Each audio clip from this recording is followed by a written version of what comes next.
Go. Greetings from CTCS.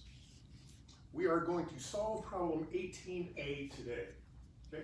Describe how you would prepare 500 milliliters of a 0.335 molar K2Cr207 potassium dichromate solution. And we're going to start for problem 18A. We're going to basically take the solid of that and be able to first calculate how much solid we need, and then from there we're going to actually physically make the solution. I'll try to teach you some of the technique associated with making the solution. So here we go. First we have to solve to find out how much potassium chromate we need, dichromate. First, you notice that we have a 0.335 molar, capital M, solution is what we're basically trying to make. Molar means moles per liter.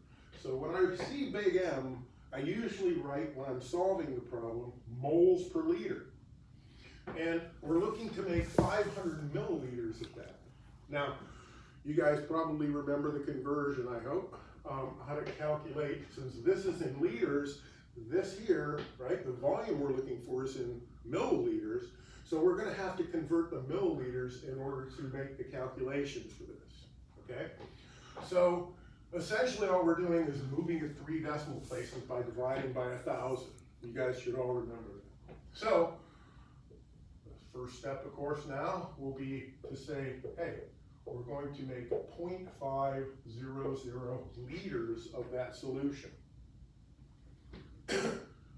Liters will cancel. That gives me moles. We can't weigh out a mole sample. We have to convert it to grams. So we need to have the molar mass to solve the rest of this problem. The molar mass is found by looking at the periodic table and adding up the masses for 2 times potassium, 2 times the chromium, and 7 times the oxygen. The actual molar mass is 294.2 grams per mole. That's for 1 mole of that. The moles cancel, and in order to solve this problem now, all I have to do is multiply my values together, units cancel, and leaves me with the unit gram. So in solving this, it comes out to be 49.3 grams of K2Cr207. So that's the amount that we actually physically have to weigh out in order to make this solution. So let's go ahead and do that. So I have a balance. I am turning it on.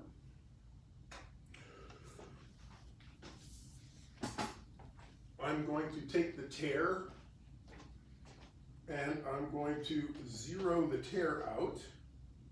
So now I have my potassium dichromate, and I'm going to weigh out 49.3 grams of it into this container. Now, I know you can't see exactly how much I'm putting in here, so you're going to have to take my word for it that I'm putting in 49.3 grams.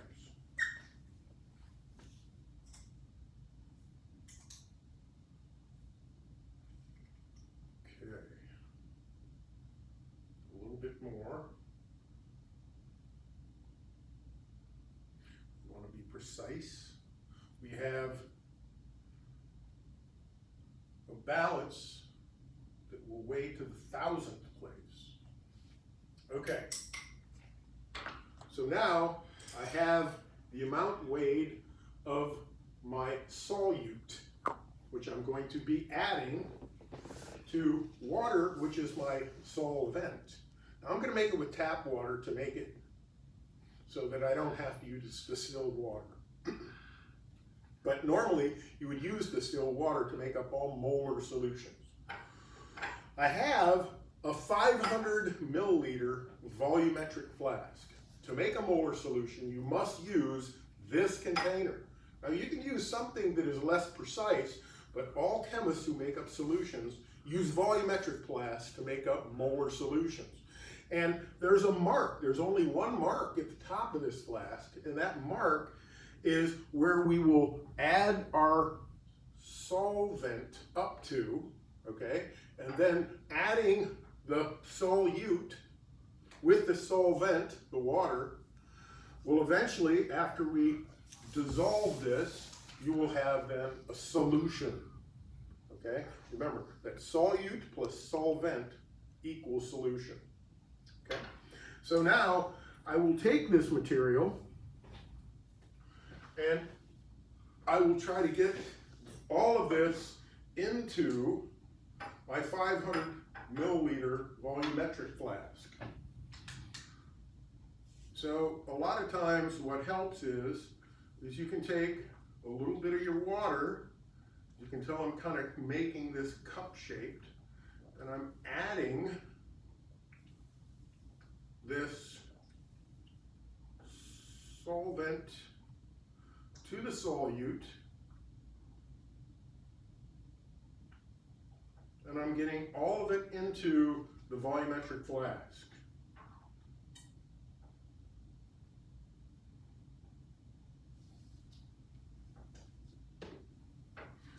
As you can tell, potassium dichromate is a yellow solution.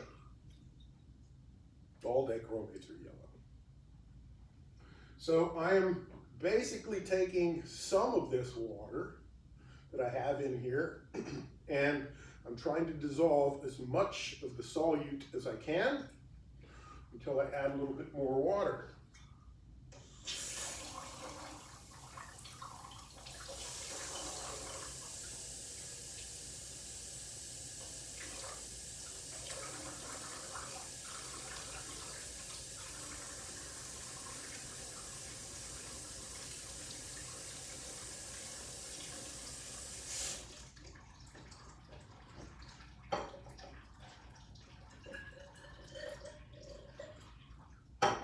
I ran out of water.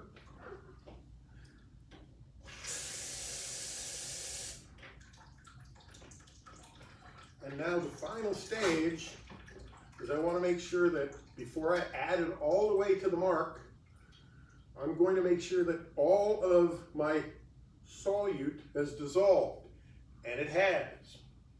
Okay?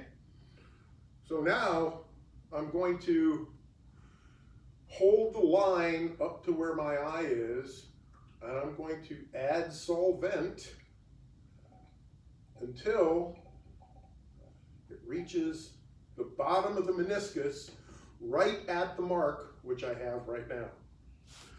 The final touch is put on a stopper, shake it a few times, and now I have made a solution that is 500 milliliters, and the molar concentration is 0.335 molar.